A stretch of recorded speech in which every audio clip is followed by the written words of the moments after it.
The bruises on her arm weren't from falling. Jade Hale is 23, a black nanny working the night shift in a mansion that isn't hers. She slips through the service door before dawn, sleeve pulled low over the marks. A man is already awake in the dark hallway. Kang Min-jae, 35. They call him the Quiet One.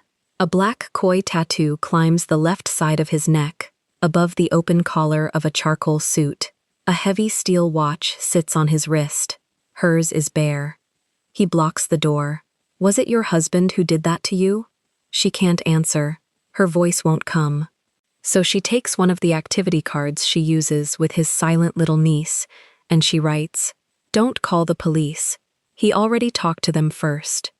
3 weeks earlier, an agency placed her in this house as a temporary nanny. A 7-year-old who hasn't spoken since her mother died whispered her first word in months. To Jade. And Min-jae noticed something else. The last name on Jade's file, Hale, was the same name flagged on suspicious withdrawals from his sister's fund. Now an audit ties her signature to money she never touched. She needs to prove she's innocent. He needs to recover a child's inheritance. So they make a deal with one hard rule from her: no violence. But what she starts pulling out of that paperwork was never meant to be found.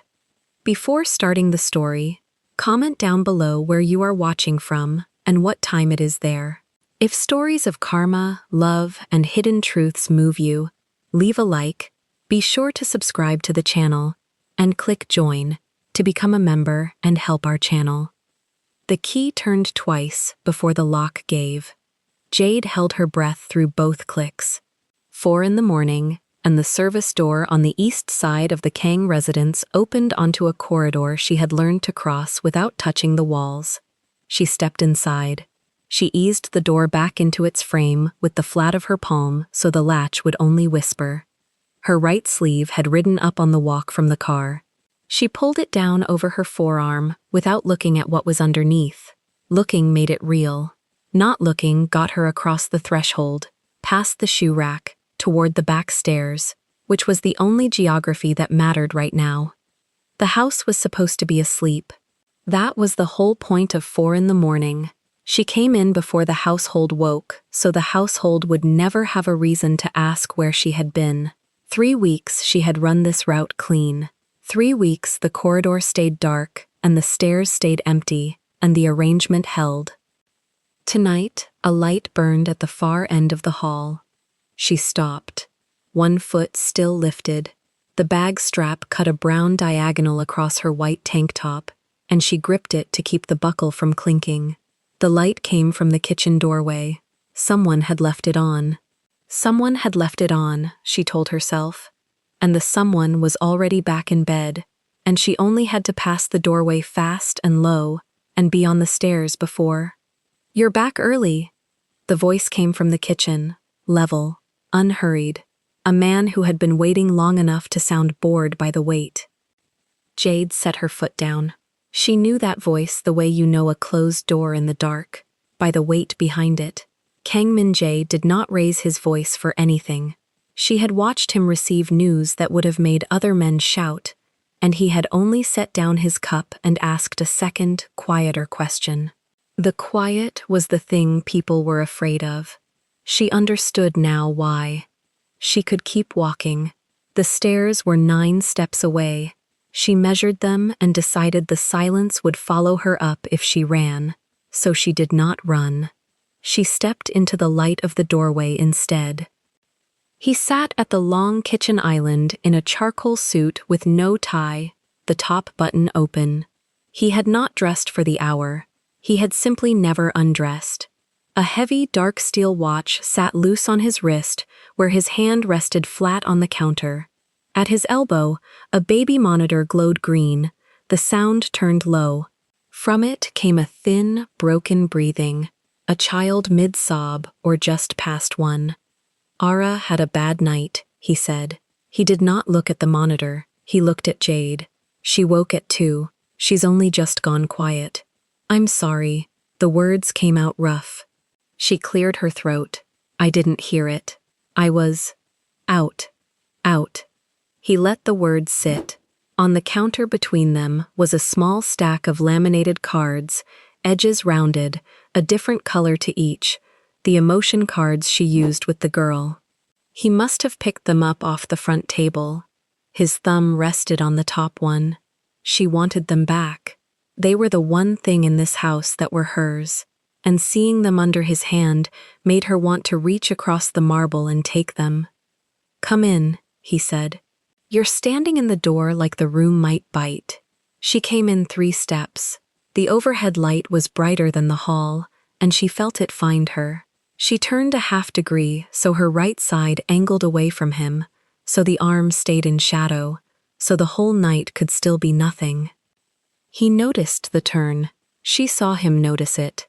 His eyes were dark under heavy lids, and they moved once, down to her right arm, up to her face, and something in his stillness changed register, not softer, more exact. "Your sleeve," he said. "It's fine. Push it up. It's fine." She kept her hand clamped over the cuff. Her pulse knocked against her own fingers. "I should check on Era. Era is asleep." He stood. He did not come toward her.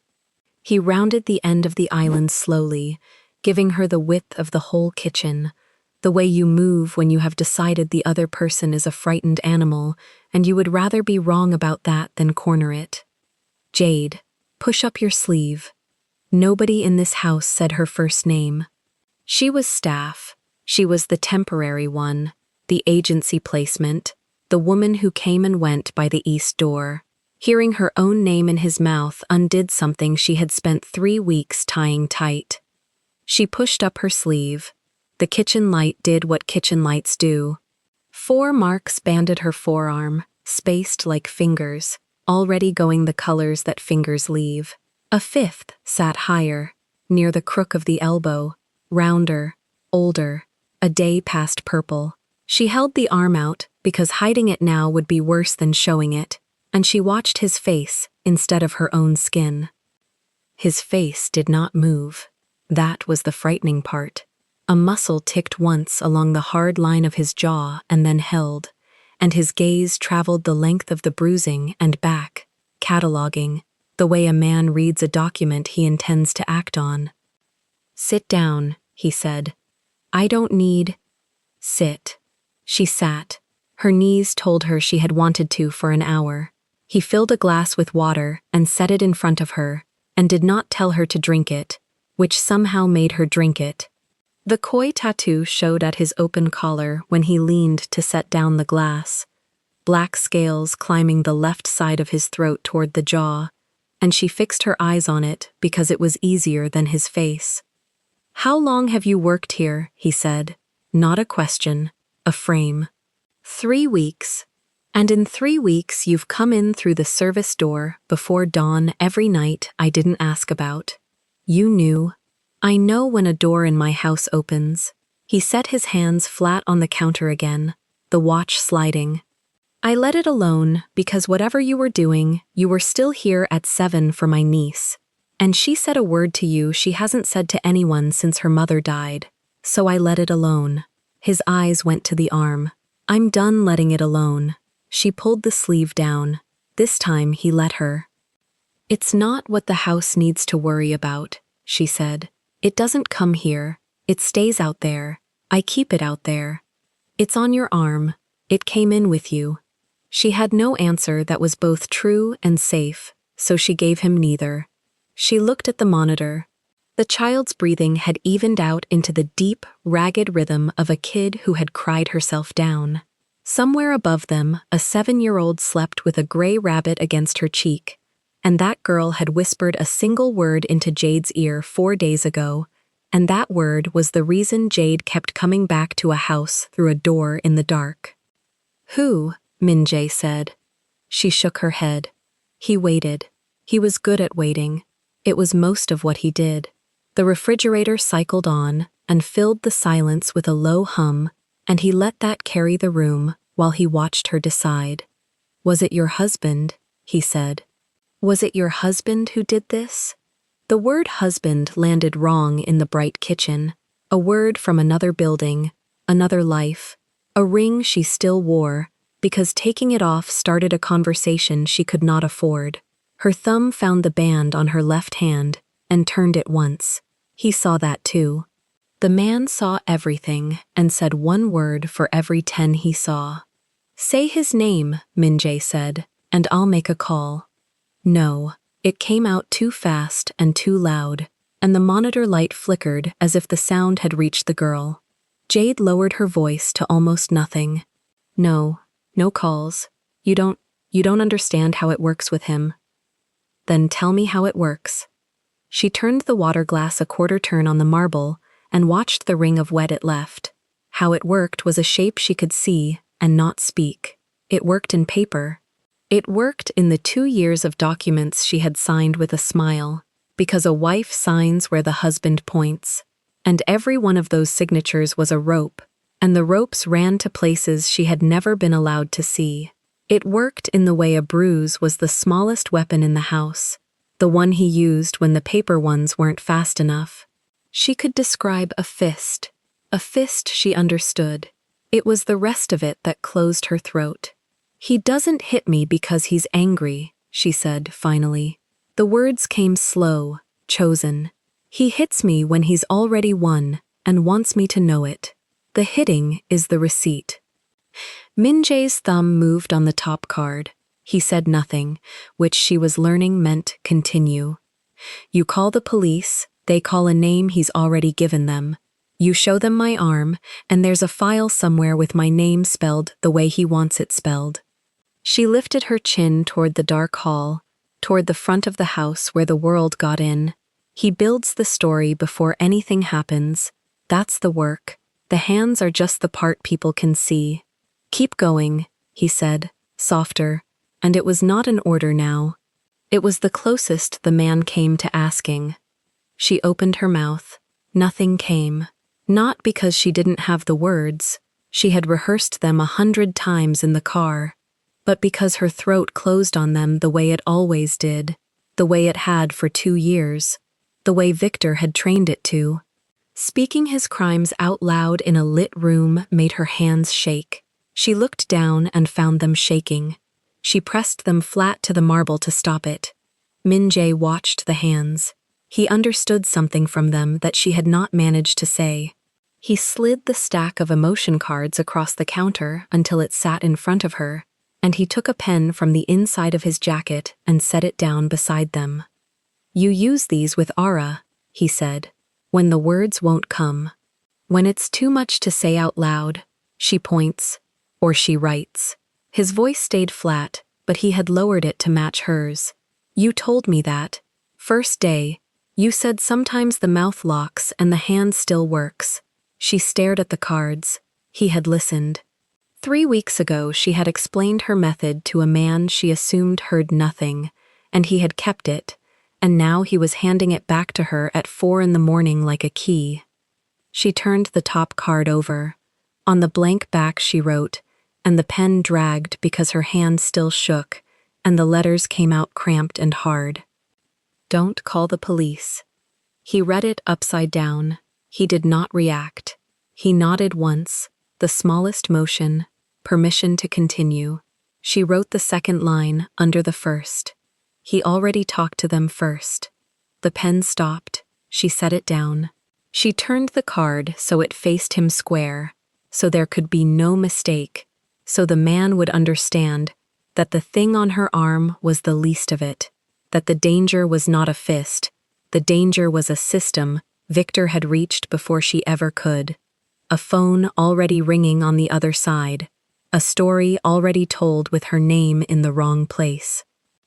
Min-jae picked up the card. He held it under the light. He read it twice. She counted the 2 passes of his eyes. For a long moment, the kitchen held only the refrigerator's hum, and the child's breathing, and the small green glow of the monitor. Then Min-jae set the card down, face up, between them, and he pressed one finger flat on top of it, and he looked at her, and the quiet in his face had gone somewhere colder and more useful than sympathy. "Who did he talk to?" Min-jae said. She shook her head. I don't know his name, a detective. He came to the house once. He and Victor shook hands like they'd done it before. A Korean detective? Her chin came up. She had not said Victor's business touched anything Korean. She had never told this house what her husband did.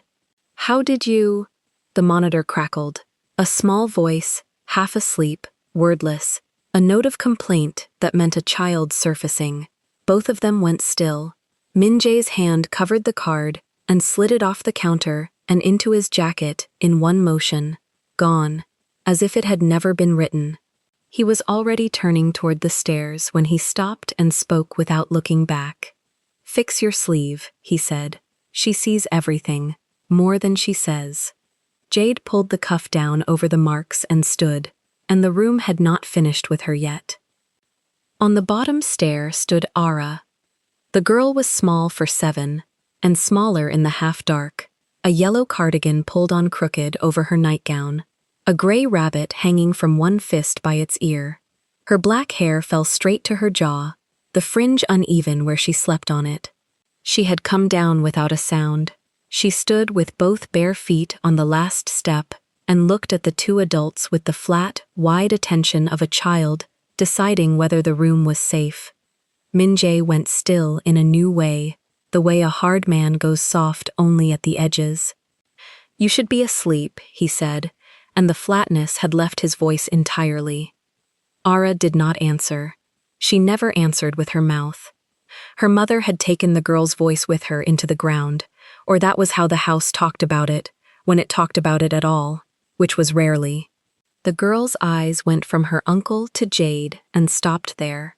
She lifted the rabbit an inch, then let it drop. Jade crossed the kitchen and lowered herself to the floor a careful distance from the stair, so their eyes were level, so she was not a tower over the child. She did not reach for her. Reaching was for later, when the girl decided. She took a card from her own pocket instead. She kept a small deck on her always, and turned it so Era could see the face. A drawing of a bed. A moon. Tired? Jade said low. Era looked at the card. Something in her shoulders came down a fraction. She stepped off the last stair and crossed the cold floor and stopped in front of Jade, close enough that the rabbit's ear brushed Jade's knee.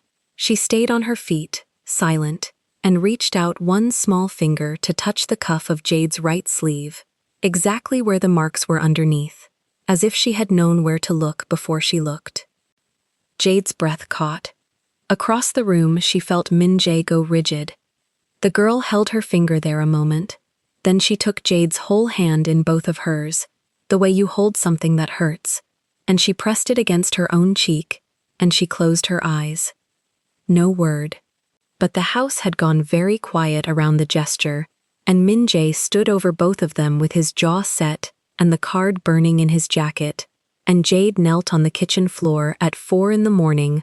with a mute child cradling her bruised hand, and understood that whatever line she had thought she was keeping between the danger out there and the safety in here, the child had just walked straight across it.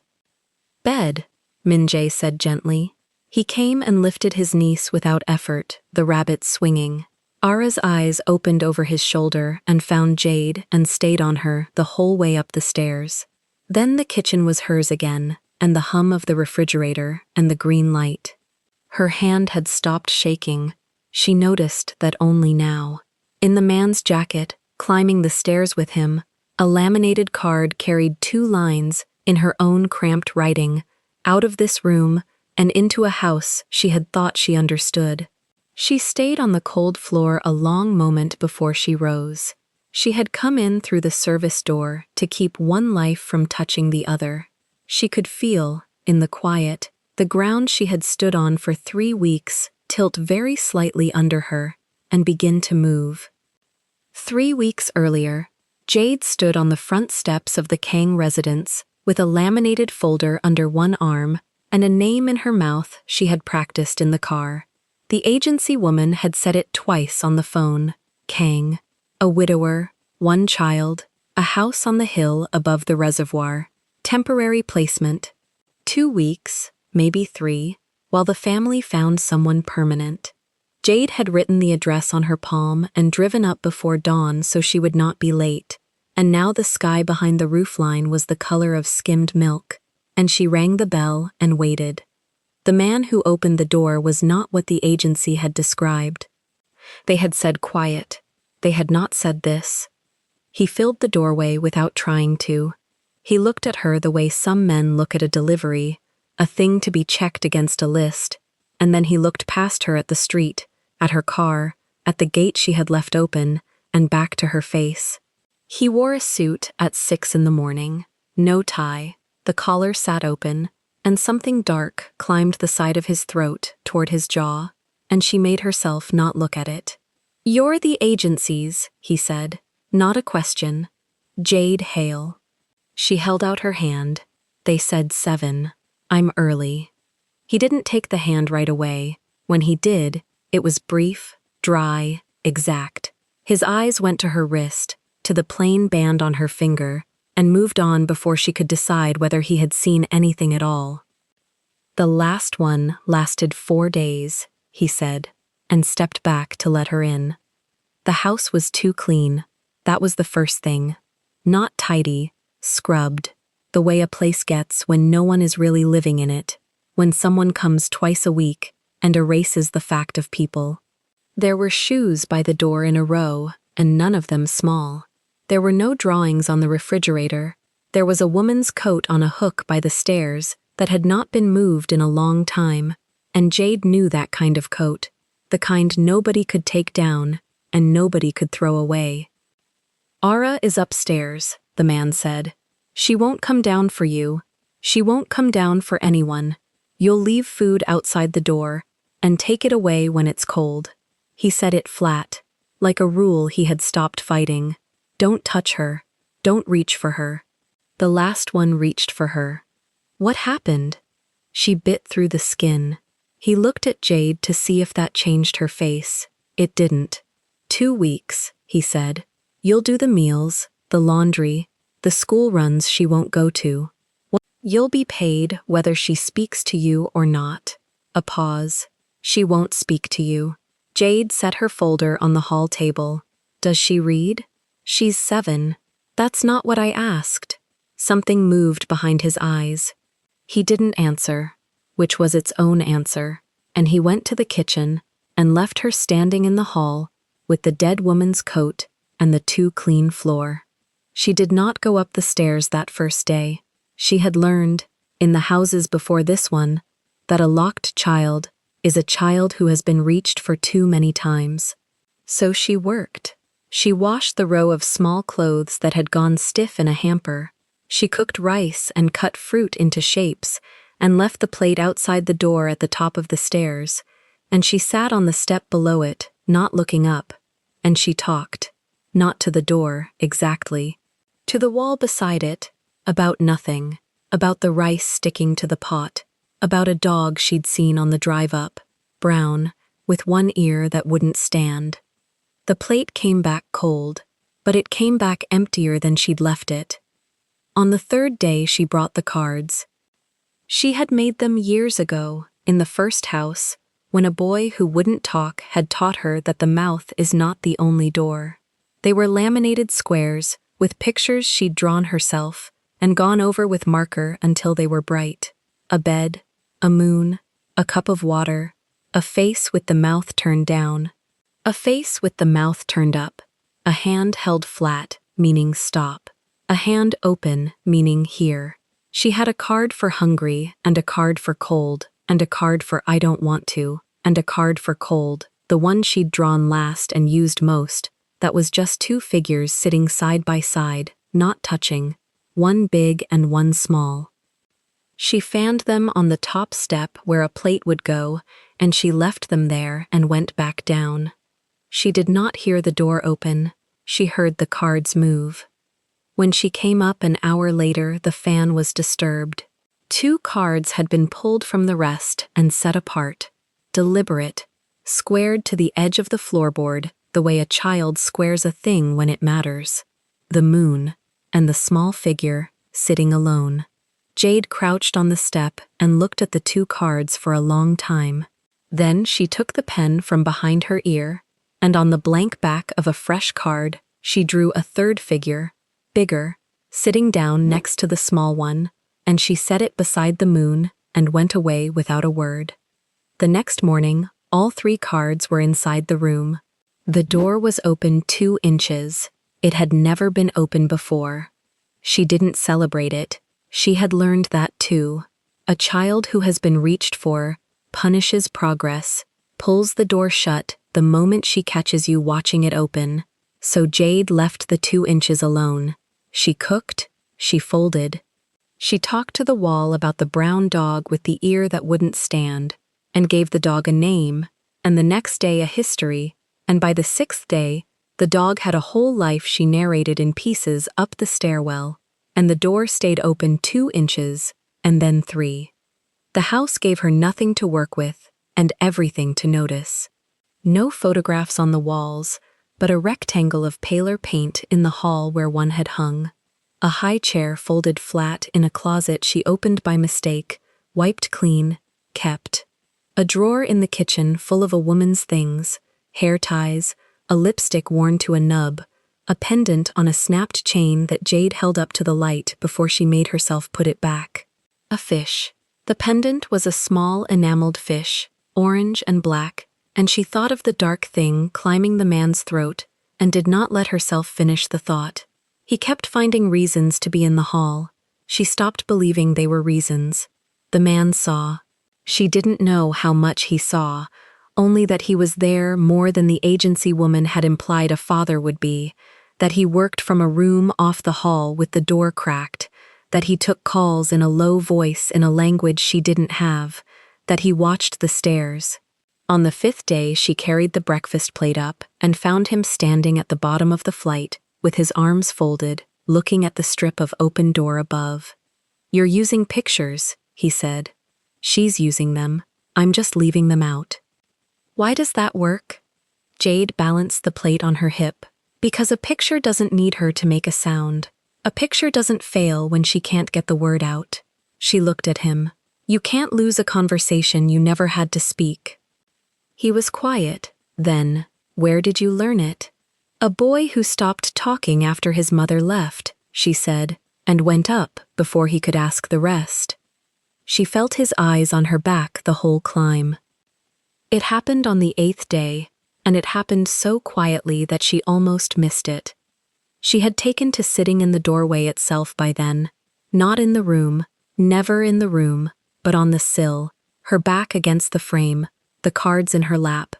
Ara would sit inside, 3 feet away, on the floor by the bed with the gray rabbit against her chest, and Jade would lay a card down between them and wait, and sometimes Ara would push a card back, and that was the whole language, cards sliding across a foot of floor like slow chess. That morning, Jade laid down the water card. "Thirsty?" Ara looked at it, then she looked at Jade, then she pushed a different card back across the floor, the open hand. "Here." Jade held very still. "Here," she said softly, naming it, the way she named everything, giving the picture a sound so the sound would stop being dangerous. "You want me here." And the child, without lifting her eyes from the rabbit, said one word, "Stay." It was barely a breath. It cracked in the middle, out of practice. But it was a word, shaped by a mouth that had not shaped one in months, and it landed in the room like something dropped from a great height, and Jade did not move, did not smile, did not reach. She had learned. God, she had learned not to reach. She only lowered her own eyes to the floor, to give the child somewhere to be that wasn't watched, and she said, "Okay, I'll stay." A sound came from the hall. Jade turned her head. He was at the top of the stairs. She had not heard him climb. He stood with one hand on the newel and the other flat against the wall, as if the wall were the only thing keeping him upright, and his face, the face that checked her like a delivery, that told her about the biting without blinking, had come apart at some hidden seam. His mouth was open. He was not breathing in any way she could see. For a moment, none of them moved. The child, the woman in the doorway, the man on the stairs. Then Ara pulled the rabbit higher and turned her face to the wall, spent, and the moment closed over like water, and the man stepped back down, out of sight, before Jade could say anything at all. She found him in the kitchen an hour later, both hands flat on the counter, head down. He didn't look up when she came in. She said a word, he said. His voice had grit in it. She did. To you. Now he looked up, and there was something raw and unguarded in it, and then a door shut behind his eyes, and the delivery check came back. What's your name again? She frowned. You know my name. Your full name. For the file. The agency was sloppy. He reached across the counter and slid a tablet toward himself, and his thumb moved on the glass, and Jade saw a form there, gray fields, and she thought nothing of it, because people were always writing her into forms. Jade Marie Hale. His thumb stopped on the glass. She wouldn't understand it for weeks, the way his shoulders changed, a half-inch drop of tension into a different, colder kind of stillness, the way he set the tablet face down, slow, deliberate, like a man laying a card he doesn't want the table to see. At the time, she only noticed that he stopped writing. Hale, he said. That's right. Married? Her hand went, without asking her, to the band on her finger. Separated, she said, which was the word she used because the other words were worse. It's complicated. To whom? Something in the flatness of it made her step back. In the houses before, the fathers didn't ask. The mothers asked, sometimes, out of the ordinary nosiness of women in kitchens, but the fathers signed the check and looked at the clock. This man was looking at her the way he'd looked at the open gate on the first morning, like a thing that didn't fit the list, that needed accounting for. Why does it matter? She said. It doesn't. He turned the tablet back over and swiped it dark. House rule. I like to know who has my address. It was a reasonable thing to say. It was said in a way that was not reasonable at all, and Jade felt the small animal at the base of her spine wake up and pay attention, the way it did around Victor, the way it had learned to. She could have left it there. Later, she would wish she had, but she was tired of the careful way people circled the fact of a husband, and something in his flatness pushed a hard thing up in her, and she wanted, for once, to say the name in her own kitchen voice, and watch a stranger fail to flinch. Victor Hale, she said, watching him. My husband's name is Victor Hale. She would replay this moment many times later, would lie awake and take it apart frame by frame, because his face did not change, and the not changing was the tell. A man hearing a stranger's name has a small natural motion, a settling, a nod. This man went to stone. Only his eyes moved, once, down to her bare wrist where no watch sat, and then to his own, where a heavy dark one did, as if he were checking the time, though he was not checking the time. I don't know him, he said. I didn't ask if you did. No, he agreed, you didn't. And he picked up the cold plate she'd left on the counter and set it in the sink, and the conversation was over, and Jade went back up the stairs to the child who had said stay, and she did not know that behind her, in the room off the hall with the door cracked, the man had turned on a screen and was looking at a column of numbers he had been staring at for 4 months. Withdrawals from a fund that was not his. That was his sister's. That was meant for the girl upstairs. And that beside 3 of those withdrawals, small and precise and buried in a signature line she had signed without reading, in a language she could not read, was a name. Hale. He did not tell her. That was the thing she would come back to. He stood in the door of the room and looked at her, climbing the stairs to sit with his niece, at the plain wrist and the borrowed uniform and the cards under her arm, and he weighed the name against the woman and could not make them be the same person, and he chose, for reasons he would not be able to defend later, for reasons that had to do with a word a child had said out loud for the first time in months, he chose not to shut the door in her face. He chose to watch instead. Upstairs, Jade settled onto the sill. Ara pushed a card across the floor without being asked. The two figures, the big one and the small one, sitting side by side. Jade laid it flat between them, and did not reach for the child, and did not need to. "Here," she said. And from the room off the hall, through the 2 inches of open door, the man who would one day stand in a kitchen at 4 in the morning and ask her who had hurt her arm, watched a woman named Hale teach his sister's daughter to speak again, and felt the floor of everything he thought he understood begin, very slowly, to tilt. The letter came by courier at 7 in the morning, and Jade signed for it, because Min-jae was upstairs with Ara, and the man at the gate would not leave the clipboard until someone put ink on the line. She wrote her name without reading the return address. She had learned, in this house, that most paper was not for her. She carried the envelope inside, set it on the counter beside the rice cooker, and went to wash the breakfast bowls. An hour later, Min-jae came down holding it open. He did not sit. He put the single page flat on the counter and turned it so the letterhead faced her. A bank she had never used. A word she did know, because it was printed twice in bold, in English, above the Korean she could not read. Audit. "They want statements," he said, "from the account that pays for Ara's care." Jade dried her hands on the towel at her waist. "I don't have an account here. I know." He tapped the page once, near the bottom, where a line of characters ran beside a number. "Your name is on it." She leaned in. The letters swam, foreign, tall and boxed, and then in the middle of them sat 4 Roman letters she could read anywhere, at any hour, upside down or in the dark. "Hale. That's not my account," she said. "It has your name." "It's not mine." Her voice went thin at the edges. She pressed both palms to the counter to stop them moving.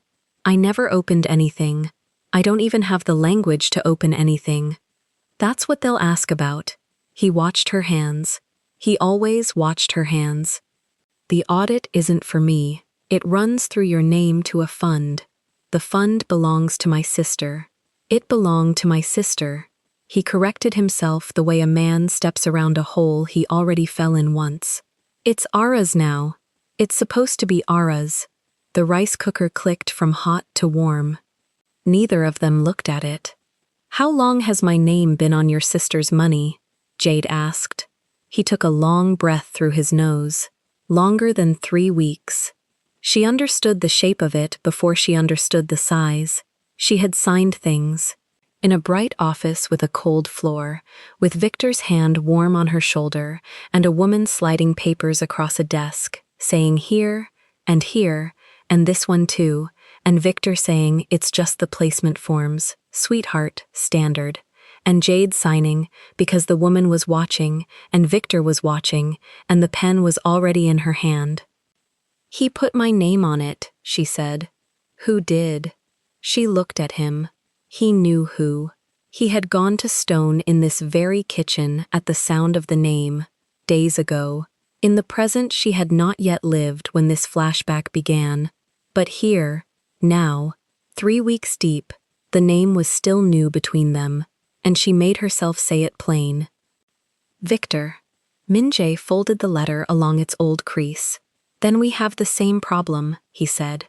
"From opposite ends." She waited. "You need to prove you never touched that money," he said.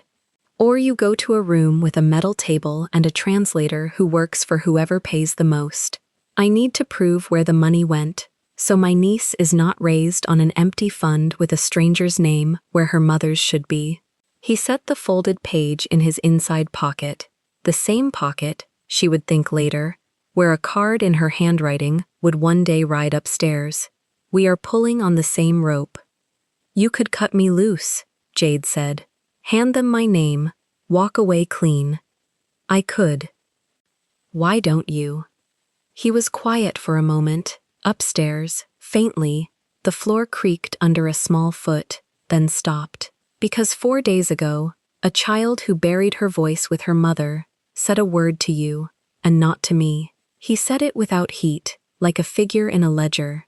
I don't waste an asset because it's inconvenient. She almost laughed. It came out as breath. An asset. I don't know a kinder word that's also true. Try. He held her eyes. A reason, he said.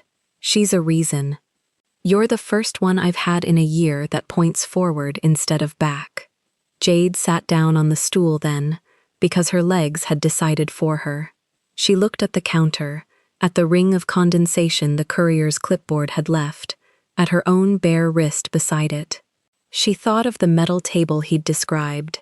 She thought of Ara's door, 3 inches open now, and what it would mean for a strange man's audit to close it again. Okay, she said, then we do it with rules. Something moved at the corner of his mouth, not a smile, a tension. Say them. You want me to help? She lifted her chin. I'll help. I work with Ara same as now. That doesn't change. That's not a bargaining chip. That's the whole reason I'm worth anything to you and to her. And whatever I find in the paperwork, whatever crosses my hands, I show you. All of it. I don't hold pieces back. Agreed. In return, she took a breath. You keep me out of that metal room. You put whatever you have, lawyers, records, whatever a man like you has, between me and the first arrest. You pull the files I can't pull, in the language I can't read, and you tell me the truth about what they say, not the soft version, the real one. Agreed. There's one more. She looked at him straight. And this one isn't a trade. This one's a wall. He waited. No violence. She said it slowly, so there could be no soft version of her own. Whatever you are, whatever this house is under the quiet, I've watched enough men solve problems by making other men afraid. You don't touch Victor. You don't send anyone. You don't make him disappear. You don't make him careful. You don't make him anything he isn't already by his own hand. If I clear my name, I clear it on paper, in the light, where it stays cleared, not because someone was leaned on in a parking garage. For the first time, the stillness in him cracked, just slightly, into something she couldn't name. He turned the heavy watch on his wrist a quarter turn, the way another man might tap a cigarette he wasn't going to light. You know what I am, he said. It was not a question. I know what the tattoo means, Jade said. I've cleaned houses, I've had employers. I know which quiet costs money, and which quiet costs people. Yours costs people. So, no. That's the wall. You want the rope, you don't get to cut anybody with it. He was silent long enough that she heard the second hand on his watch. There are faster ways, he said finally. I don't want fast. Fast is how my name ended up on your sister's money in the first place. Somebody found a fast way through me. She flattened her bare wrist on the counter. Slow and clean, or I'd rather take the metal table by myself. He looked at her wrist. He looked at his own. The gap between them, the naked skin, and the weight of dark steel, had been a thing he'd noticed, and filed away, and never spoken. Now he seemed to weigh the whole arrangement across that gap. Slow and clean, he said. You have my word. No hand goes on him. Not mine, not anyone's I know. Say the second part. That I won't make him disappear. Say it like you mean the difference between the two. A muscle moved in his jaw. I will not disappear, Victor Hale. Whatever we find, he stays where the law can reach him, and so does what he did. Jade nodded once. She put out her bare hand across the counter, over the water ring, the way people close a thing that has to hold. He looked at the hand as if it were another kind of document. Then he took it. His grip was dry and exact, and it lasted 1 second longer than a handshake needed, and in that second, she felt how careful he was being, not to press where he did not know if she was hurt. He let go first. Then it starts today, he said. He crossed to the cabinet above the refrigerator, the high one she'd never had reason to open, and brought down a flat gray box she hadn't known was there. He set it on the table and lifted the lid. Inside, bank statements, some in Korean, some bilingual, a passbook, a folder of thin carbon copy forms, and beneath them, a smaller envelope with a single letter inked on the flap, J. She reached for the statements. He put 2 fingers on the lid of the small envelope, not stopping her, just marking it. "Not that one yet," he said. "What is it?" "My sister's." He said it in a way that closed the subject without locking it. "When we get there, we get there. Start with the withdrawals." So they started with the withdrawals. They sat across the corner of the table, and he read the Korean aloud in a flat translator's voice, and she wrote the English on the backs of Ara's spare activity cards, because it was the paper in reach, and because a blank card, she had learned, held a thing without making it heavier than it was. Dates. Amounts. 3 withdrawals with her name on the signature line. A pattern under them. Once she lined the dates up. Money in from the fund, money out 3 days later to an account neither of them could name, the name blanked on the copy. "That's not random," she said, tapping the 3-day gap. "Somebody's waiting for the deposit to clear before they move it. Somebody who knows the calendar." "Somebody with access," Min-jae said. "Somebody with my hand on the door." She set the pen down. "He built a hallway with my name on the first door, so if anyone came running, they'd hit me before they hit him." Min-jae looked at the cards fanned across the table, her handwriting on the backs of a child's pictures of the moon, a cup, a small figure, and a large one sitting side by side. "You think in structures," he said. It sounded like something he hadn't expected. "I think in exits," Jade said. "Same skill. You learn it the same way." Upstairs, the small foot moved again, and this time, it came to the top of the stairs and stopped. They both went still. Era stood on the landing in the pastel cardigan, the gray rabbit hanging from one hand by an ear, looking down at the 2 adults bent over a table covered in her cards. Jade turned one card face up so the child could see it, the 2 figures sitting side by side. She didn't call up, she didn't wave. She just set it where the light caught it and went back to writing, the way you leave a door open by not looking at it. Ara came down 4 steps, sat, watched.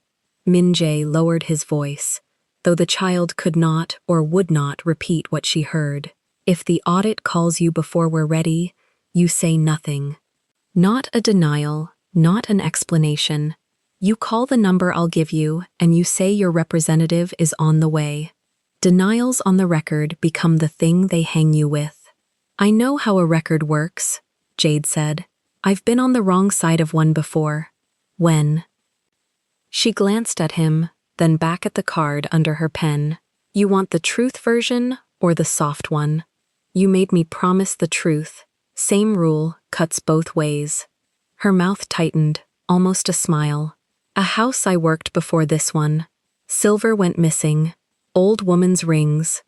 They looked at the woman who was there at night and didn't speak the family's language and had no one to call.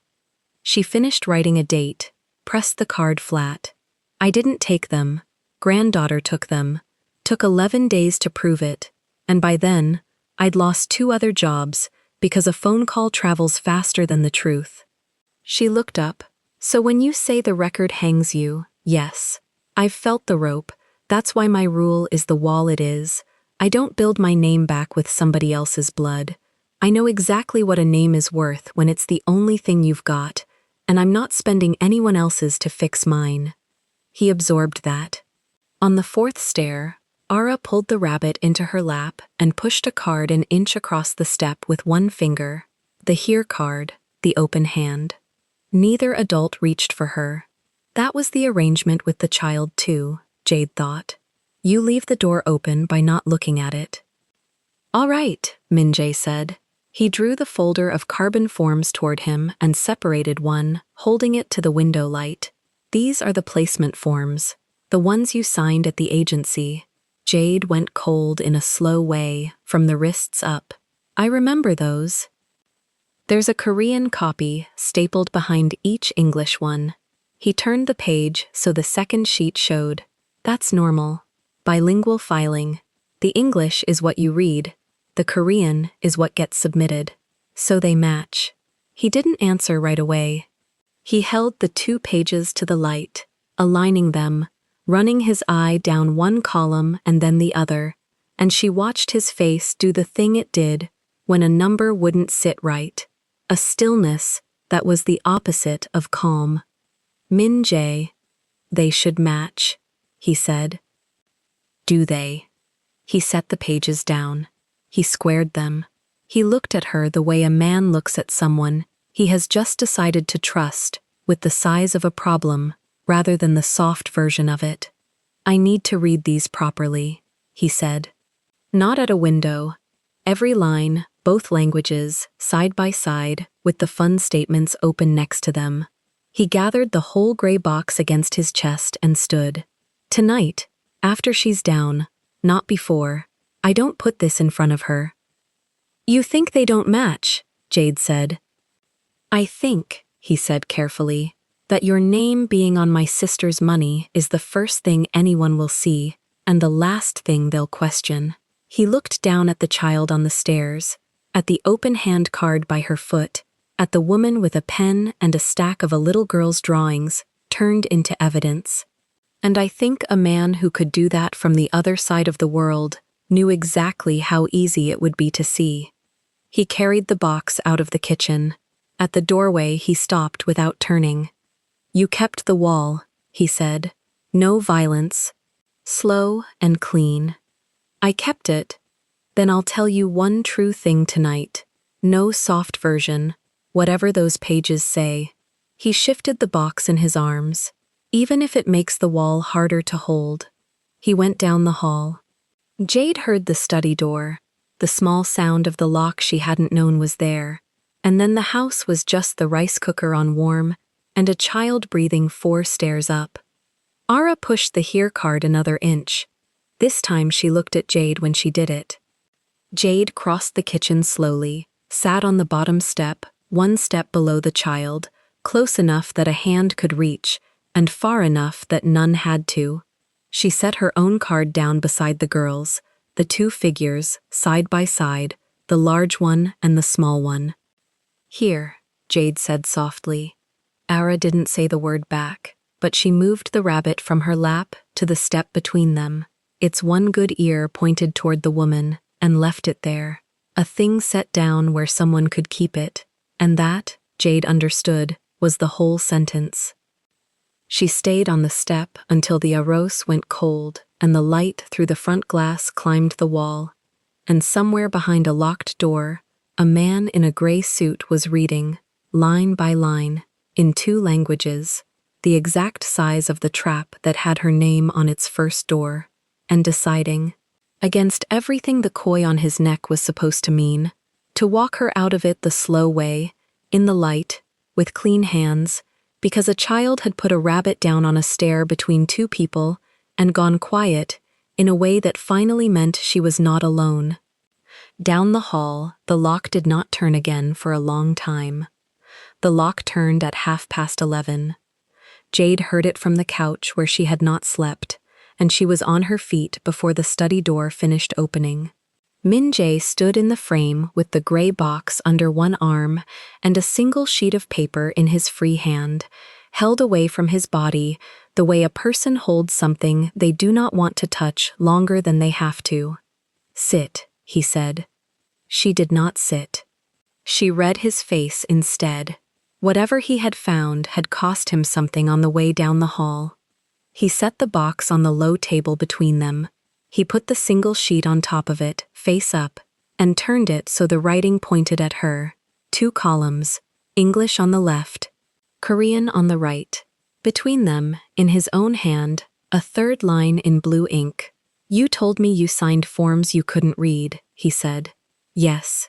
You told me the English on top was what you read, and the Korean stapled behind was what you signed.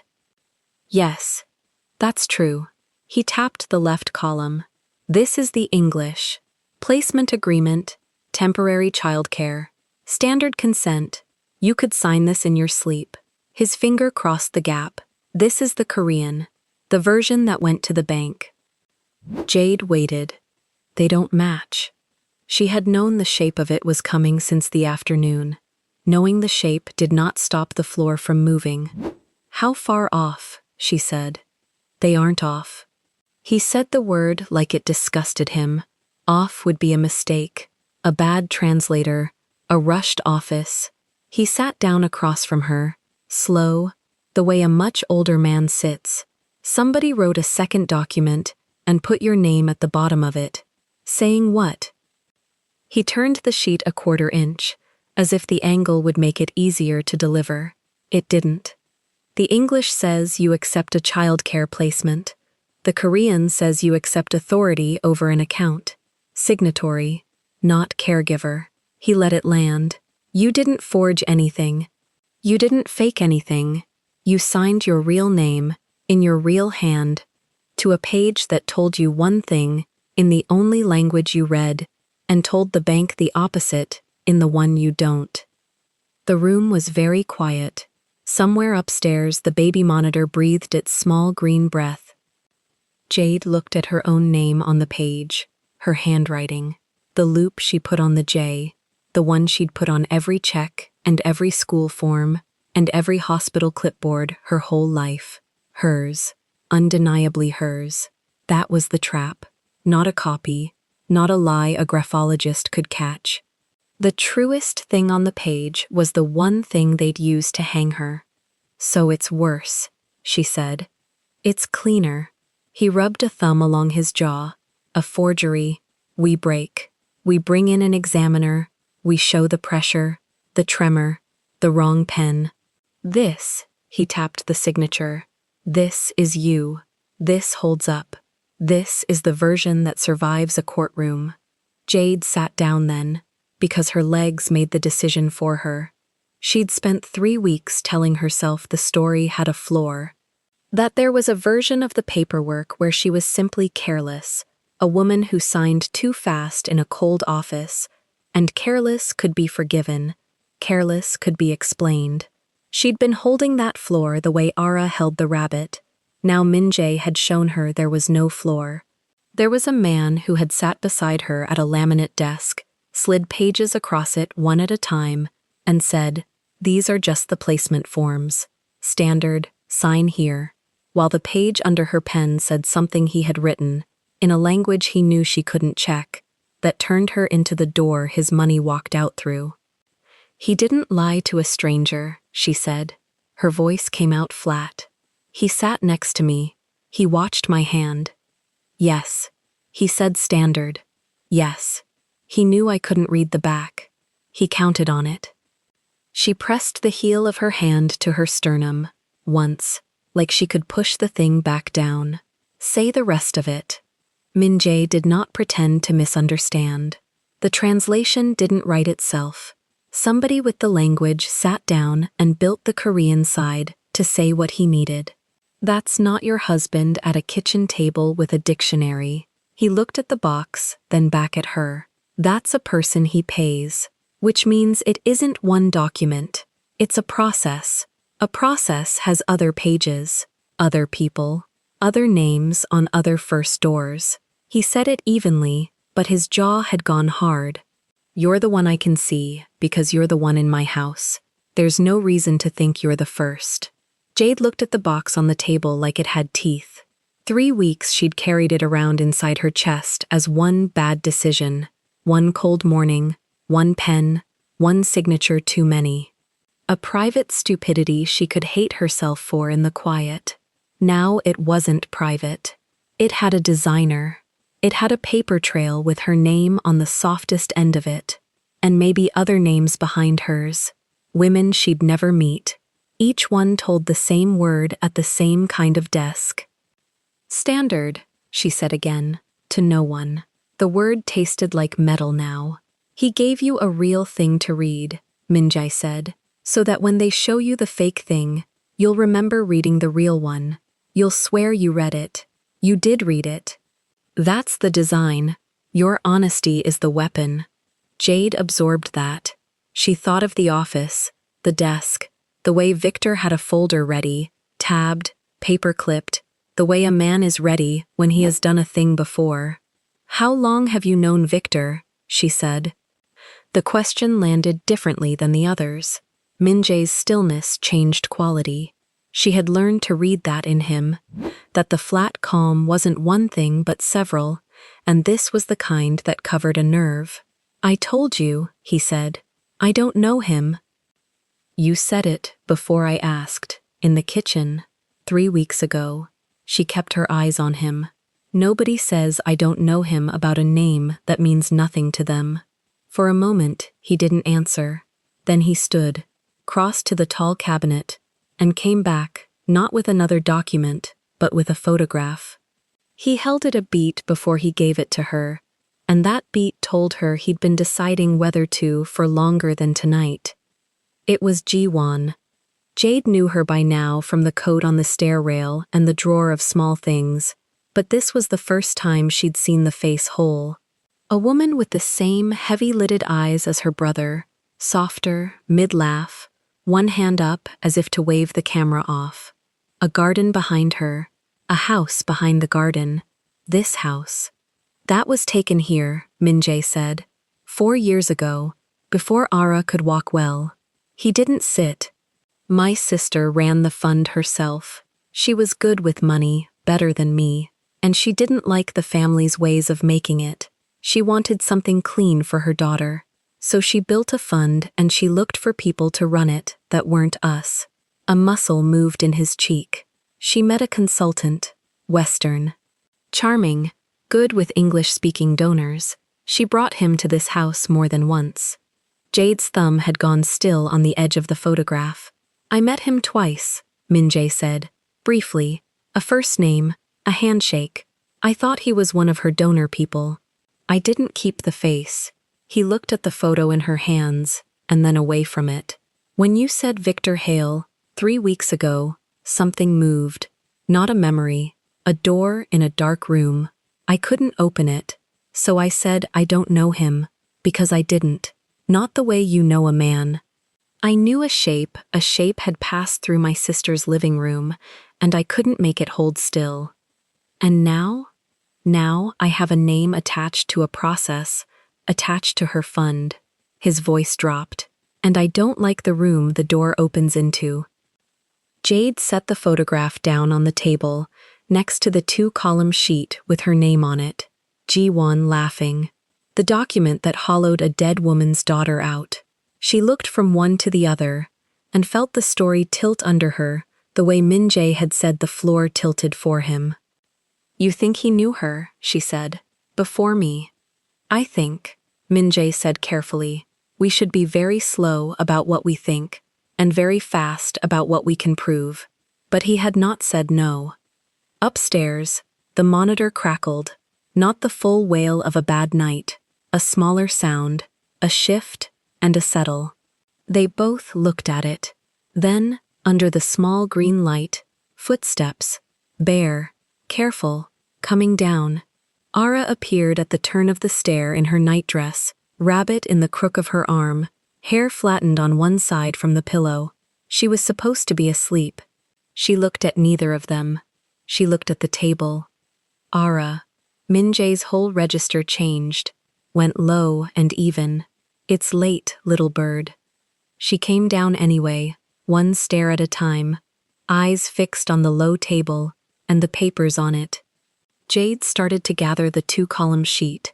No reason for the child to see her own hollowing on a page, but Ara wasn't looking at the document.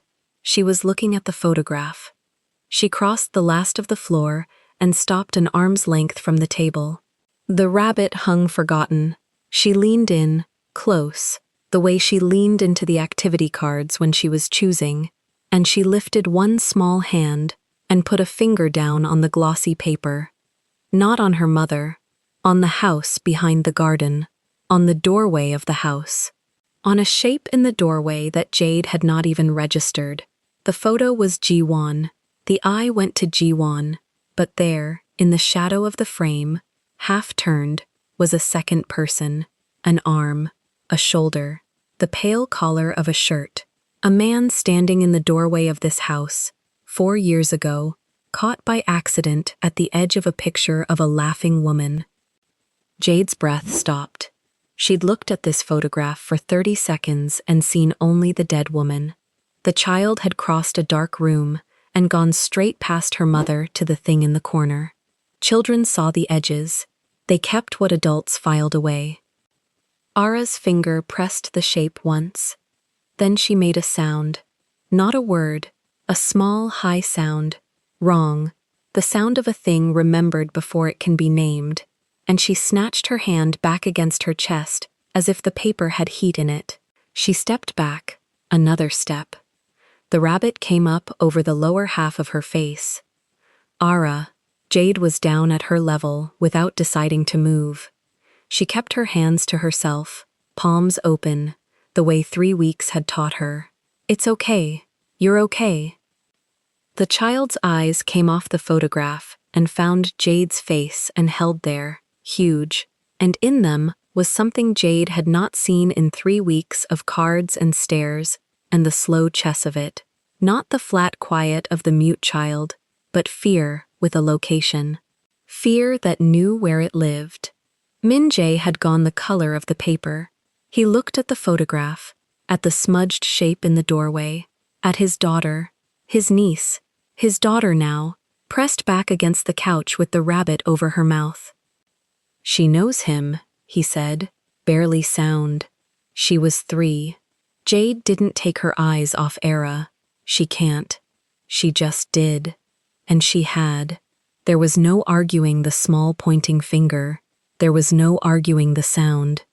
A 7-year-old who had not said a full sentence in a year had come down a dark stair, crossed a room, and put her hand on a shape in the corner of an old photograph, and the shape had frightened her back up the stairs of her own memory to a place before her mother died, when a man in a pale collar stood in the doorway of this house.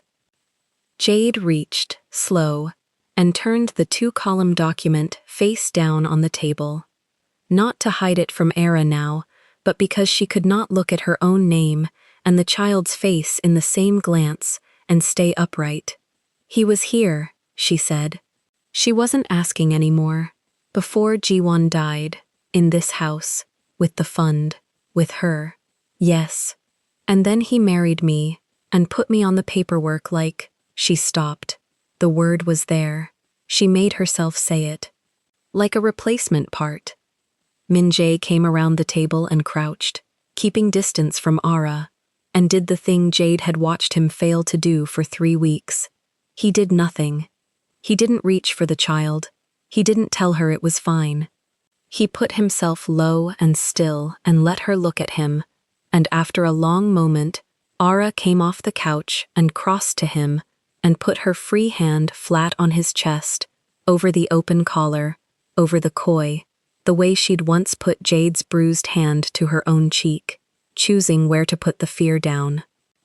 Over her head, Min-jae looked at Jade. The wall, he said quietly, the one you made me say out loud. No violence, no making him disappear. His hand hovered near his daughter's back, not landing. I want you to know I'm still holding it, right now. I'm holding it. I know. It's heavier than it was an hour ago. I know that too. He looked down at the photograph one more time, at the accidental man in the doorway of the life he'd walked into and drained. He didn't stumble into your marriage, Min-jae said. He didn't stumble into my sister's house. This didn't start in a cold office when you signed a page you couldn't read. He stood, lifting the child with him this time, and Ara let herself be lifted, rabbit and all. It started here, before you, before the bruises, before the fund had a hole in it. Jade stood with him. The photograph lay between them on the table, Jiwon laughing, the doorway dark, and now that Jade had seen the shape she could not unsee it, the way you can't unsee a face once someone shows you it in the wallpaper. Then I've been looking at the wrong crime, she said. We both have. Upstairs, the monitor breathed. Ara's eyes had closed against Min-jae's shoulder, spent, the way they closed after she said a word. Jade picked up the 2-column sheet, the one with her true name on a false page, and held it a moment against her chest, the way the child held the rabbit. "Read me the rest of it tonight," she said. "All of it. Every page in that box. If he built a process, I want the whole shape of it before morning." Min-jae shifted the sleeping child higher on his shoulder. For the first time since he'd come down the hall, something in his face that wasn't grief. Not comfort either. Something with an edge to it that she recognized because she'd felt it start in her own chest. "After I put her down," he said. He carried Ara toward the stairs. At the turn he stopped, without looking back. "You said he put your name on the first door," he said. "I don't think it was ever a door, Jade. I think it was a lock, and I think my sister is the reason it exists." Then he went up, and the small green light went with him, and Jade stood alone in the dark room with the photograph and the paper and the 2 truths that had traded places while she wasn't looking, the signature that was real, and the man who had never once been a stranger. The email came at 6:14 in the morning, and by 6:40 it was on 3 screens Jade would never be allowed to touch.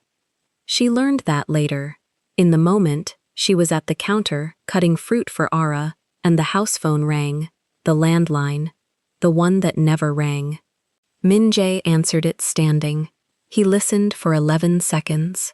Then he set the phone down without a word and looked at her the way a man looks at a door he already knows is locked. "Sit down," he said. She stayed standing. The knife was still in her hand. She put it flat on the board. "What?" Brighthaven sent a package to the auditor's office at 6 this morning. He kept his voice level, which frightened her more than shouting would have, and to a detective, and to 4 people on their donor board. A package. A video. The word landed in her stomach before her mind could catch it. She thought of the cameras. She had known there were cameras, the little glass eyes over every doorway, the one in the upstairs hall angled at Ara's door. She had waved a cloth at them once, joking with the child, and Min-jae had told her they recorded to a drive he kept in the study. His drive, his house. "You have the footage," she said. "You keep it." "How do they?" "They have a copy of a copy." His jaw moved. "The service contract. The security company mirrors to a cloud account. Brighthaven set up that account 3 years ago, when G1 hired their consultant to build the child's care plan. The consultant, Victor." Jade's hand found the edge of the counter and held it. They watched it together at the kitchen table, on his tablet, because he said she needed to see exactly what 40 strangers had already seen. It was 9 seconds long. Upstairs hall. Timestamp 2 weeks old. Ara at her door with the gray rabbit. Jade crossing the frame toward her. And in the clip, Jade's hand closed around the child's wrist and pulled, and Ara's mouth opened in what any human being would read as a cry, and Jade's face turned to the camera at the exact wrong angle, flat, cold, a stranger dragging a small girl by the arm. Jade did not remember it that way. She remembered that morning. Ara had run toward the stairs with a hot mug of tea she'd lifted off the tray, and Jade had caught her wrist to keep the tea from going down the child's front. 9 seconds. She'd caught her, taken the mug, knelt, and the 2 of them had sat on the top step until Ara's breathing slowed. But the clip ended at the catch. It ended on the pull and the open mouth and the turned face. Everything after, the kneeling, the sitting, the child leaning into her, was gone. "They cut it," she said. "They cut it well." Min-jae played it again, and she made herself watch her own hand do the thing it had never done. 3 seconds earlier there's a mug. 3 seconds later she's in your lap.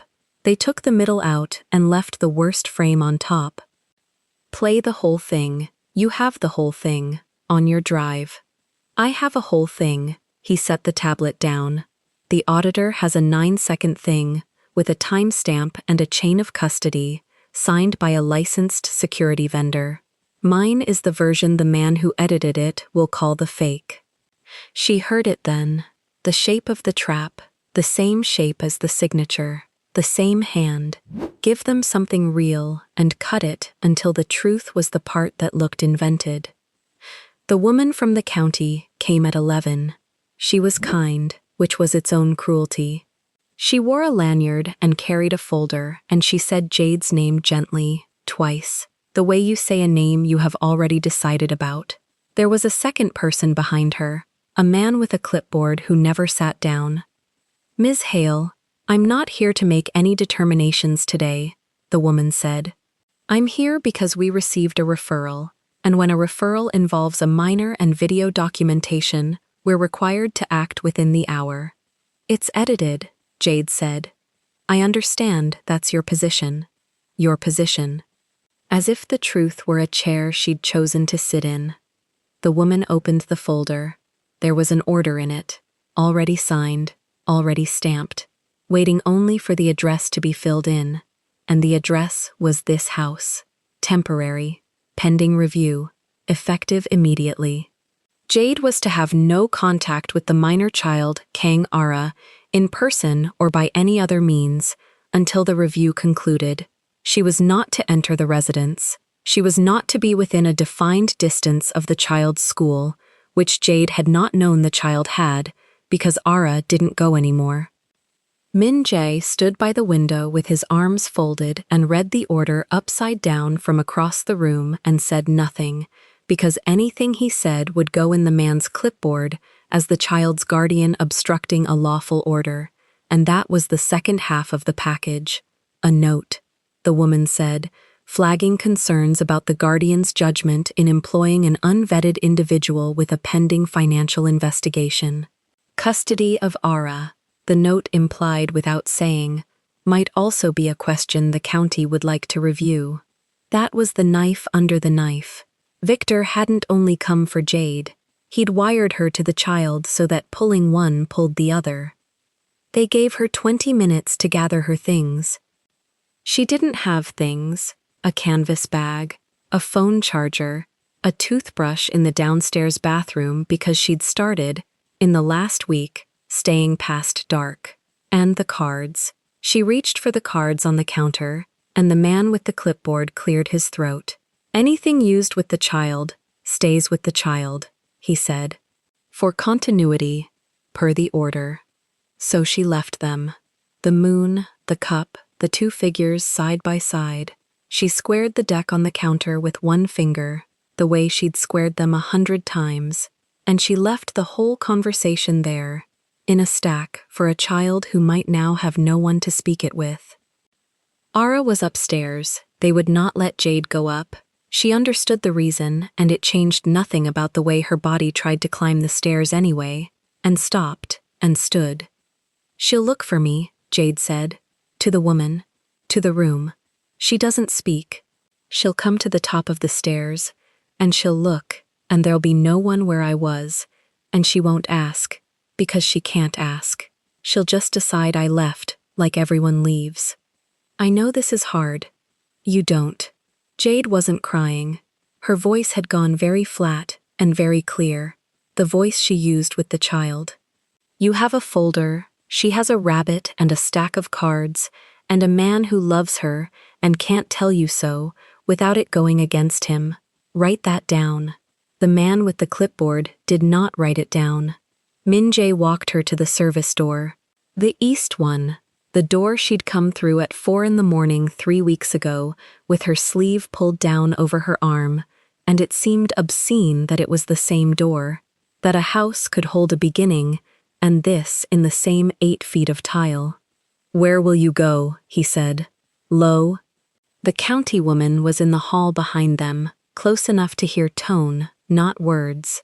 "I have a room, weekly, across the reservoir." She'd kept it the whole time. She'd never fully unpacked anywhere in her life. That habit was a wound, and today, it was the only thing she owned. Don't sign anything. Don't answer the auditor. Don't answer him if he calls, and he will call. because he'll want to hear what your voice does. He was speaking fast and quiet, the tradesman's cadence of a man handing off tools before a storm. If a detective comes to your door, you say one sentence. I'll speak with my representative present. You have that sentence? I have it. Say it back. I'll speak with my representative present. Her mouth was numb. Min Jae. She caught the tea. That's all that was. She'd have burned her front. I know what it was. Something moved behind his eyes, the coy still surface finally breaking. I was in the kitchen. I heard the mug hit the tray.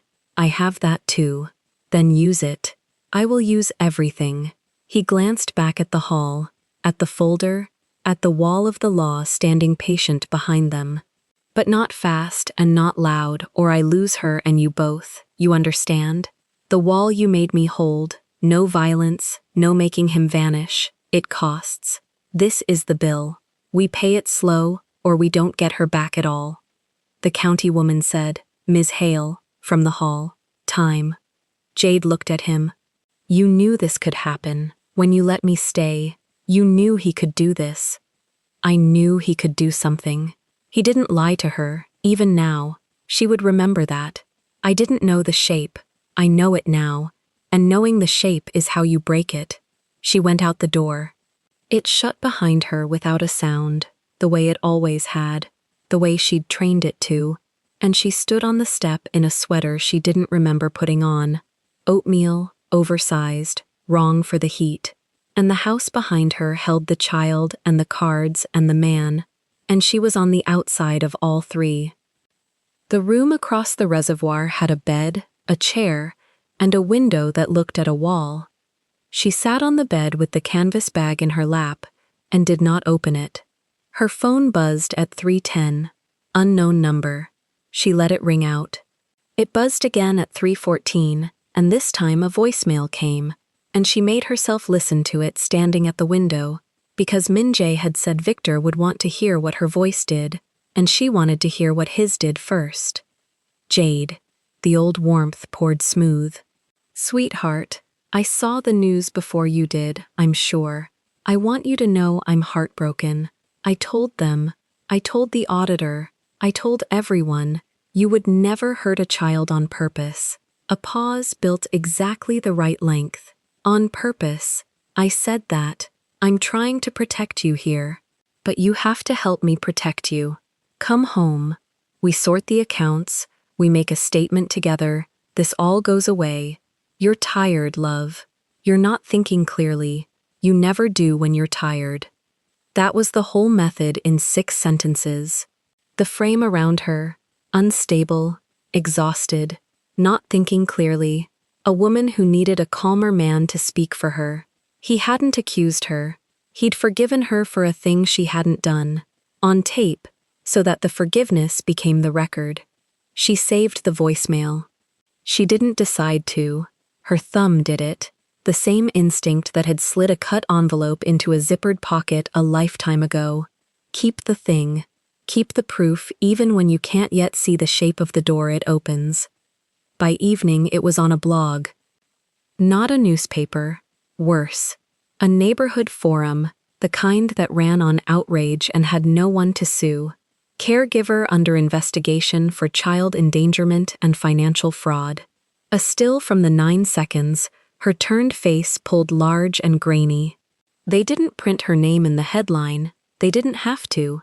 The comments printed it for them, and printed her country wrong, and printed guesses about her papers, her marriage, her mind, foreign, unstable, here on someone's dime and biting the hand.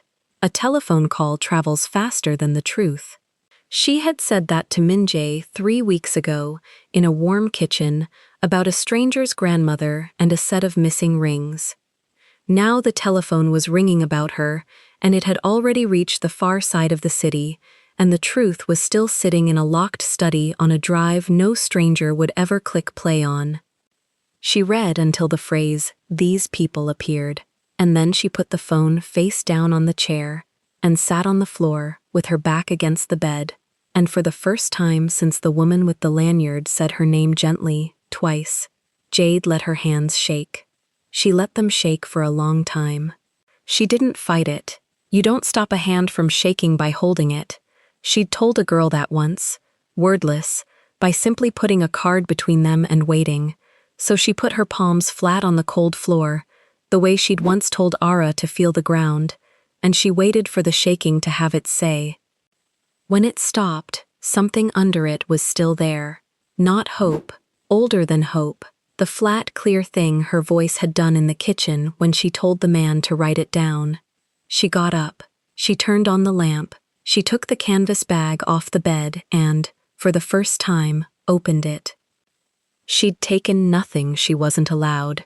A charger, a toothbrush, a phone, but at the bottom, under the fold of the bag, was a single activity card. Not from the deck on the counter, an old one, soft at the corners, the one she'd carried between jobs for years. 2 figures sitting side by side. One big, one small. She hadn't packed it. She never packed it. It lived in the bottom of the bag the way a wound lives under a sleeve, and she had forgotten it was there the way you forget the arm still works. She held it under the lamp. Then she did the only thing left that was hers to do. Not violence. She'd made a man swear off that, and she wouldn't take up now what she'd made him put down. Not vanishing. She'd run from rooms her whole life, and it had never once made the truth arrive faster. She took the phone and she made a list. Everything that had crossed her hands. The 2-column form, real signature, altered translation, upstairs in a gray box she could no longer reach. But she'd read it. She'd copied the English onto the backs of Ara's cards in her own writing, and some of those cards were the ones now stacked on the counter, and some were older, and one was in her hand. The 3 withdrawals, the 3-day pattern, the nameless account, the mug on the tray at 8 in the morning 2 weeks ago that a man in the kitchen had heard hit, the voicemail forgiving her for a thing she hadn't done, the blog, the county folder. The date the security account was opened, 3 years ago, before she had ever heard the name Kang, before Victor had ever put a ring on her hand, when Jiwon was still alive and hiring a charming Western consultant to keep her daughter's money clean. 3 years ago, her thumb stopped over the number. Victor had built the cloud account 3 years ago. She'd assumed, everyone would assume, that he'd built it to trap her. But 3 years ago there was no her. There was Jiwon, and a fund, and a consultant standing in the shadow of a doorway on the edge of a photograph, and a woman who would be dead before her daughter forgot how to speak. He hadn't wired the cameras to catch a nanny. He'd wired them long before there was a nanny to catch. Jade sat very still in the room that looked at a wall and understood, with the flat, clear thing that had replaced her hope, that she had been reading the wrong crime again. That the 9 seconds on 40 screens weren't the beginning of a plan, but the newest room in a house someone had been building for 3 years, with Jiwon's money and Jiwon's trust and Jiwon's daughter as the last brick. She wrote one more line at the bottom of the list, and she wrote it in the present tense, because it wasn't over. He was here before any of us. Find who else he made sign. Then she turned off the lamp and lay down in her clothes, and did not sleep, and across the reservoir a small girl came to the top of a staircase, looked at the place where a woman used to be, and decided, the way children decide, without words, without appeal, that she had been left again. Neither of them knew yet that the woman on the floor of the rented room and the child at the top of the stairs were, at that same hour, holding the same picture, one big figure, one small, sitting side by side, with no one between them. Downstairs, in a locked study, Min-jae opened the gray box, took out the smaller envelope marked with a single letter, and finally broke the seal his sister had left. The tape was small, a voice recorder the length of a finger, taped to the back of 3 folded pages. Min-jae peeled it free under the lamp. He set it on the desk and read the pages first, in his sister's hand, and by the second line he had stopped breathing through his mouth. Ji-won had written it 11 months before she died. She named names. Not Victor's. She never had the real one, only the consultant, our English friend, the smile she'd let into her house. But she named the others. 3 women. First names, agency codes, the months each had signed. She had found them the way an accountant finds a lie, by following a number until it stopped making sense. Each woman had been placed as temporary help. Each had signed something she couldn't read. Each had vanished from the paperwork within a season. Replaced, blamed, moved on. Min-jae read the last line twice. If it reaches Ara, don't fight it with the family's hands. Find the woman he chose to be blamed, and give her the fund instead. She'll be the one who stayed. He looked at the recorder. He did not press play yet. At the rented room across the reservoir, Jade wasn't sleeping either. Her phone lit at 6:40, a number she didn't know. She almost let it die. Then the text came through under it. 3 words and a photo. A childcare ID badge. A young face. A gap between the front teeth. I signed one too. The name was Grace Okafor. They met at a bus shelter because neither of them trusted a room with a door that locked. Grace came in a mustard cardigan, keys on a lanyard, a daycare's keys, a job she still had by the grace of a supervisor who'd believed her. She'd seen the neighborhood forum. She'd seen the turned face in the frame and known the shape of it because it had happened to her first. 2 years earlier, a placement, a signature, a fund she'd never touched drained under her name. They made me sign a Korean page, Grace said. Man told me it was consent to work. Nice man. Sweater. Watch on the wrong wrist. She almost smiled at that. I found 2 more. We talk. We keep records now. We're not stupid twice. Jade opened her phone and turned the screen so Grace could see the list she'd made on the floor of the rented room. Grace read it, and her jaw set. 3 days, Grace said, tapping the line about the pattern. Mine was 3 days too. Deposit clears, money walks. Same hand, Jade said. Same corridor, Grace said. You're just the newest door. They didn't cry. They traded phone numbers and dates and the codes off their placement forms, and by the time the bus came and went twice, they had a spine. 4 women, 4 names on 4 first doors, 4 signatures a court would call real, because they were. Min-jae called Jade that night on a number he'd bought that afternoon. He told her about the pages. He didn't soften it. Jiwon had chosen her before she'd met her, chosen the blamed woman, sight unseen, to hand the fund to, because a woman who was set up to be discarded would be the last one to steal. He told her his sister had written, "She'll be the one who stayed when." And he heard Jade go quiet on the other end, and he knew she'd heard the child's word inside it, without him saying it. Then he told her the rest, because the rule was share everything, and he'd made her keep it. The recorder, he said. I played it. And my sister taped a meeting, the last one. To protect Ara, she was building a case against him. She got him talking about the accounts, the corridor, all of it. He stopped, and she got the Kang group talking too. The old accounts, the money that built this house. If that tape goes to a court, it takes him. A breath. It takes me.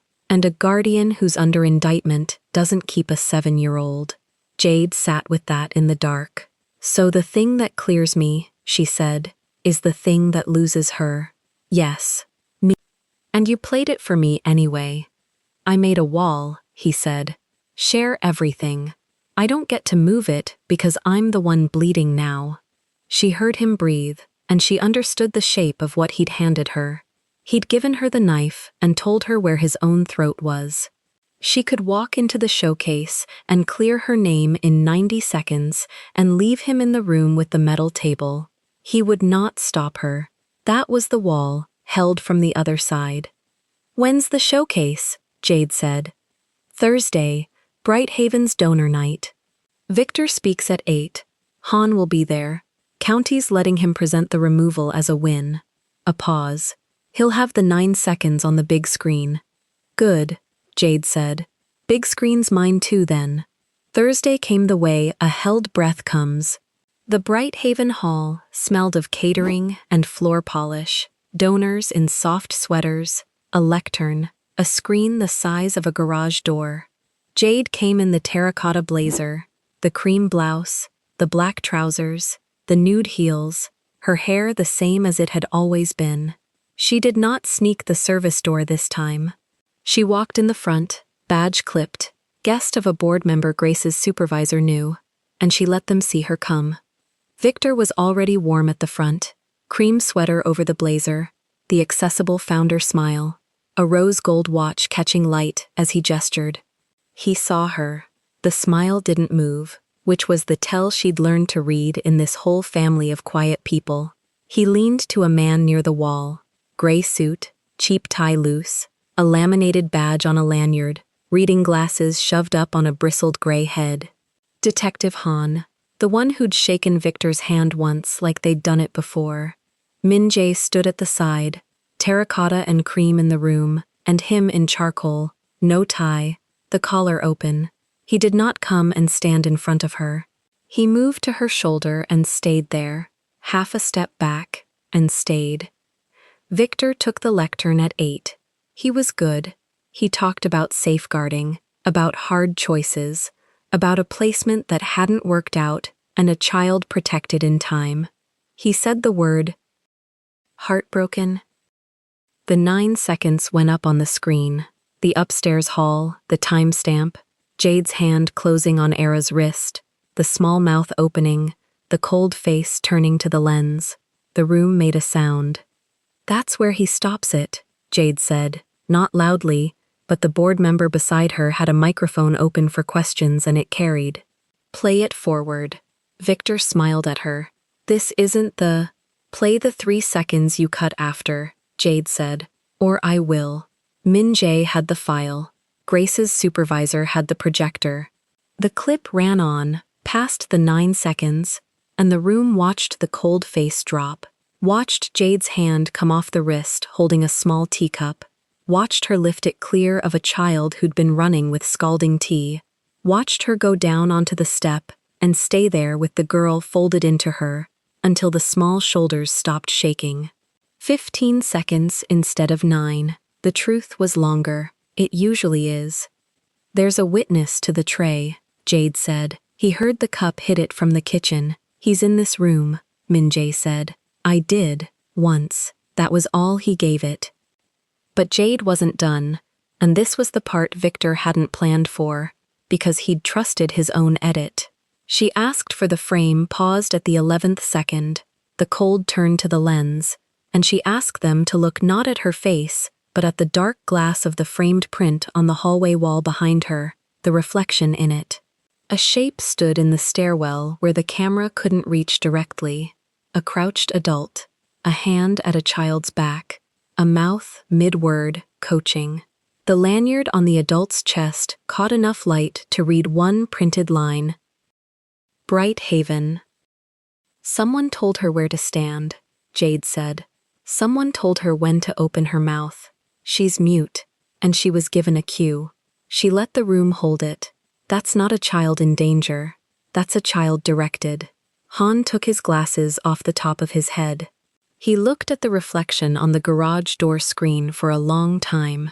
He was a compromised man, not a stupid one, and he had a laminated badge and a pension and a handshake he'd given once too warmly, and he could feel the floor of the thing moving under all of it. Jade put up the rest without hurry.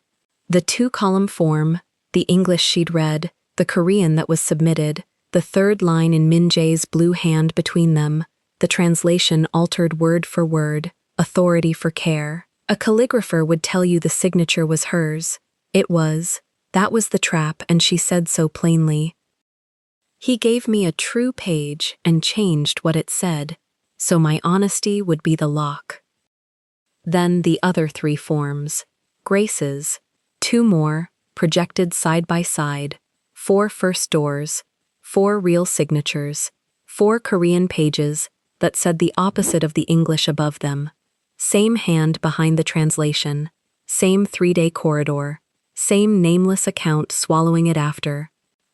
Grace stood up in her mustard cardigan and said her name and her date and the number off her form, and sat down. She didn't need more than that. The dates did the shouting. And then Jade put up Jiwon. Not the tape, the pages, the letter in a dead woman's hand, read aloud in Jade's voice, because a screen full of Korean meant nothing to this room. Find the woman he chose to be blamed, and give her the fund instead. She'll be the one who stayed. The board member who owned the microphone had known Jiwon. Half the sweaters in the room had. You could feel the story turn over inside the audience, like a hull writing. Min-jae stepped forward then. 1 step, level with Jade, and not in front of her, and he said the thing to the room he had refused to let the county say for him. My sister chose the creator of that fund, and the guardian of intent for my niece. It wasn't me. It was never going to be me. He looked at Jade, not the donors. It's her, on the record, beside me, not under my name. That was the recognition. Quiet. The way everything he did was quiet. He did not hand it down. He set it beside her. Victor made his last move because cornered men only have the one. He reached into his jacket and he did not pull a paper. He pulled a small recorder, a twin of the one taped behind Jiwon's pages, and he set it on the lectern like a card thrown face up. Before anyone celebrates, Victor said, and the warmth was gone off his voice now, just the flat under it. You should all hear what the Kang family's money actually is, where this house came from, what her, a nod at Jade, generous new benefactors group has done for 30 years. His thumb hovered over play. She wants to give you a saint. Let me give you the whole family. The room went still. Han leaned forward. Min-jae did not move, and this time, it cost him something to hold, and everyone close enough could see the cost. Because Victor was right about the tape, Jade had the same recording on her own phone. Min-jae had shared it. Everything. The wall held from the other side. She had the version that finished the story. She had the 90 seconds after the part Victor wanted. The part where a voice on the tape named the old Kang accounts, the couriers, the years, the thing that would put charcoal suit and koi throat in the room with the metal table, and take a mute girl and hand her to the state. She had it in her hand. She had her name in the other. Jade stepped to the lectern before Victor's thumb came down. She put her own phone beside his recorder. You don't have to play yours, she said. Quiet, for him, and then louder, for the room. I have it, all of it, longer than yours. She held his eyes. You cut 9 seconds out of my life and called it the truth. I'm not going to cut a family out of a child's and call it justice. She turned to the room. Here's what's on it, that matters to you, she said. Him, his voice, the corridor, the 4 names. The 3 days, the account, that's the case. That's what clears 4 women and buries 1 man. She did not touch the rest. She named what she'd give the county and she named nothing else. And everyone who needed the omission understood it, and everyone who didn't never knew there'd been more. The parts that aren't about him, she said, aren't yours. They're a dead woman's and a living child's. Those I keep. Victor's thumb was still on his recorder. He understood, a half-second late, that he'd brought the one weapon she already owned and had chosen not to fire whole. If he played his, she'd let hers finish, and his was inside hers, and the family he wanted to burn down would take him into the fire with it, and he'd still be the man on the 4 forms. There was no version where the tape saved him. She'd made sure of it by refusing to use all of hers. He took his thumb off the recorder. Hans stood up.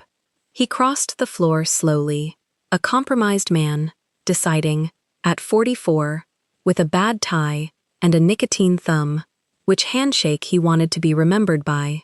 He picked up Victor's recorder off the lectern into an evidence bag he happened to have, because a detective at a donor night with an evidence bag had come expecting to bag something and had only just now learned which man it would be.